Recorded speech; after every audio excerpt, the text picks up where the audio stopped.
Hi అండి. ఈరోజైతే నేను కొబ్బరి పచ్చడి ఎలా చేయాలో మీకు చూపిస్తాను.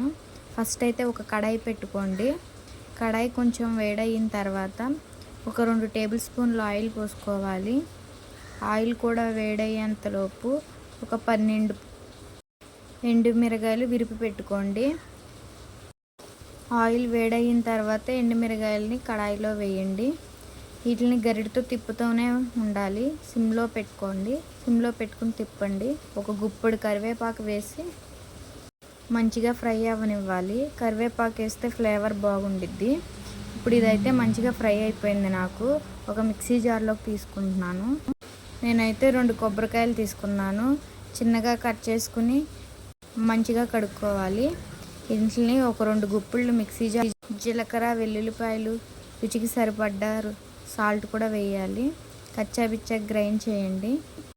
అలా కొద్ది కొద్దిగా కొబ్బరి వేసుకుంటూ గ్రైండ్ చేయాలి. ఇప్పుడైతే మళ్ళీ స్టవ్ ఆన్ చేసి కడాయి పెట్టి పోపు వేసుకుందాం. ఆయిల్ వేడయిన తర్వాత కరివేపాకు, తాలింపులు వేయండి. వేసి మంచిగా ఫ్రై అవ్వనివ్వండి.